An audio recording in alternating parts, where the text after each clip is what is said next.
Assalamualaikum warahmatullahi wabarakatuh. Selamat pagi anak-anak.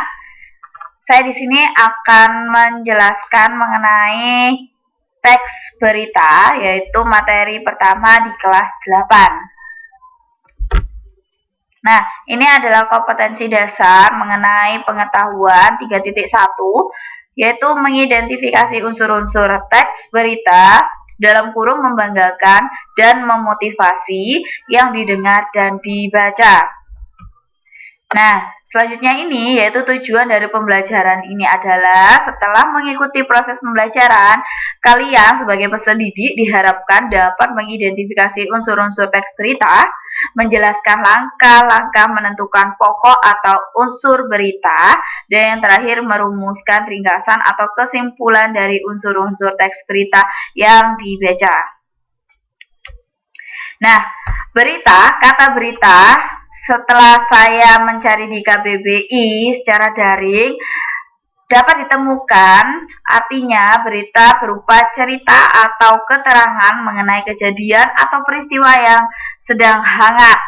Kata lainnya juga ada kabar, laporan, pemberitahuan, dan pengumuman. Kalian bisa mencari kata berita di KBBI offline kalian, di aplikasi kalian. Sudah cocok dengan apa yang sudah saya paparkan ini atau berbedakah? Kalau sama saya lanjutkan. Nah, dari pengertian teks berita bisa kita simpulkan berita adalah suatu teks yang menyampaikan kabar atau informasi kepada masyarakat tentang suatu peristiwa atau kejadian faktual dan aktual yang diinformasikan secara tertulis. Nah, ini bedanya dengan antara berita dengan teks berita.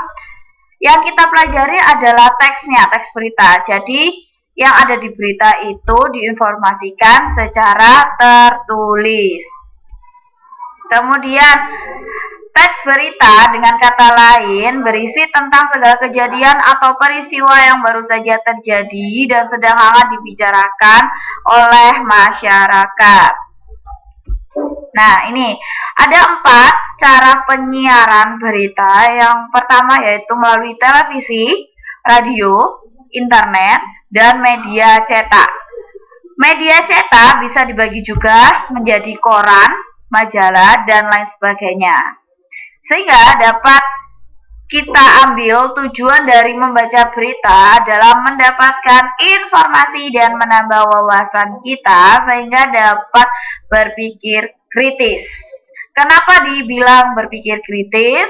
Karena ketika kita melihat berita atau membaca berita, kalian pasti di dalam hati atau di benak kalian langsung bercurah pendapat. Oh, berita ini bagus, oh berita ini keren, oh berita ini hoax, nggak sesuai dengan kenyataan, berita ini jelek, tidak pantas untuk saya dilihat atau dibaca. Nah, seperti itu berpikir kritisnya.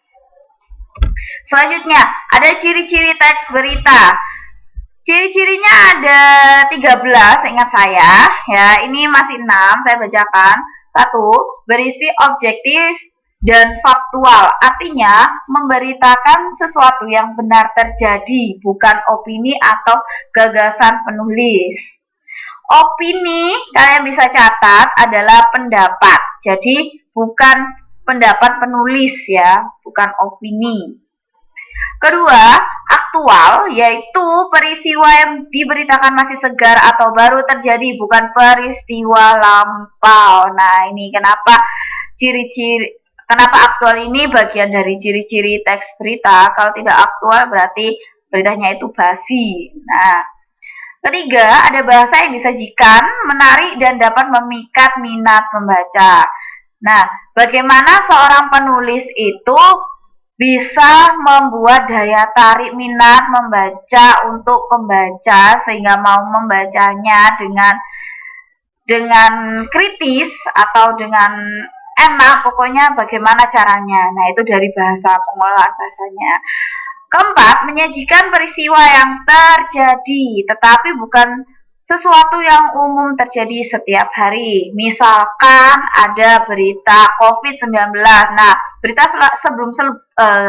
sebelum-sebelumnya kan tidak ada antara penyakit-penyakit COVID-nya tidak ada. Nah, itu baru termasuk dalam berita. Kemudian gempa bumi.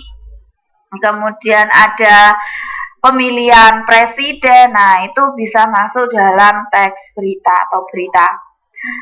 Kelima, ada data yang disajikan sesuai dengan peristiwa asli, tidak ada rekayasa atau memanipulasi data, jadi tidak boleh. Yang keenam, data yang diberitakan juga lengkap, khususnya data penting, jadi data yang tidak penting otomatis tidak usah dicantumkan dalam berita tersebut. Nah, selanjutnya yang ketujuh, waktu dan tempat peristiwanya harus jelas, tidak ambigu. Maksudnya tidak ambigu ini tidak direkayasa. Misalkan di kota A terjadi kebanjiran. Nah, tapi ketika kita survei ke sana tidak ada banjir. Nah, itu tidak jelas. Tidak boleh ya, tidak boleh hoax. Yang kedelapan, ada bahasa yang digunakan mudah dipahami pembaca. Jangan mempersulit pembaca. Yang kesembilan, alur peristiwanya berurutan. Alurnya peristiwa harus berurutan, mulai A sampai Z. Yang ke-10, ada kalimat yang digunakan harus singkat, padat, dan jelas. Ya, tidak berbelit-belit. Yang ke-11, sumber berita harus valid dan bisa dipertanggungjawabkan, tidak berita bohong. Kemudian judul berita bisa mewakili isi berita. Dan yang terakhir ini adalah ciri-ciri teks berita yang harus ada di dalam penulisan berita, yaitu unsur adisimba 5W1H. Apa saja? What, when, where, why, who. Ya. Nah, ini ada perbedaan teks berita dan non-teks berita. Di teks berita ada faktual dan aktual, kemudian susunan piramid terbalik, ada hal pokok di awal.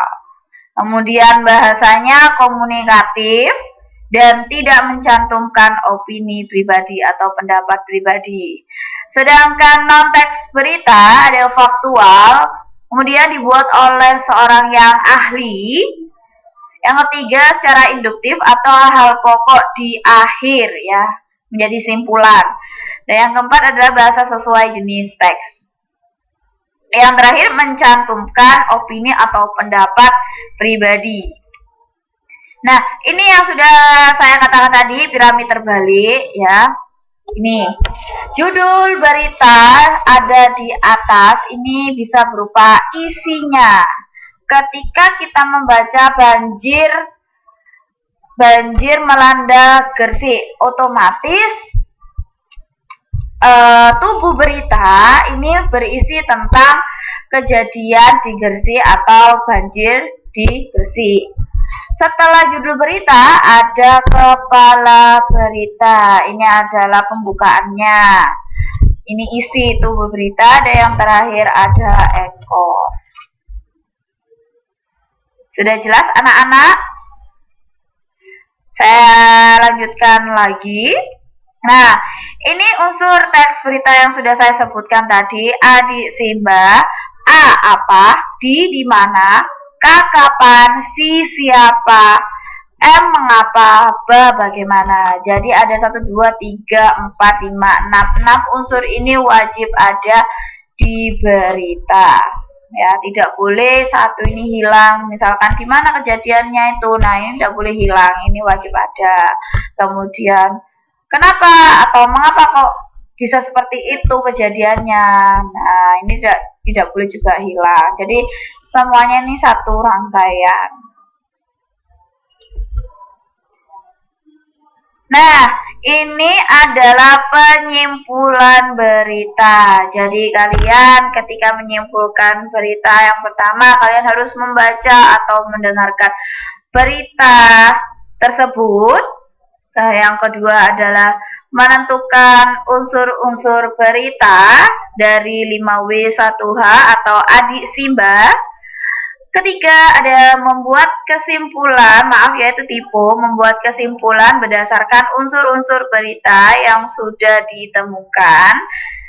Dan yang terakhir, bagaimana cara menyimpulkan berita dapat ditulis dalam sebuah pokok atau sebuah paragraf berdasarkan pokok-pokok pikiran yang telah ditemukan dalam wacana berita.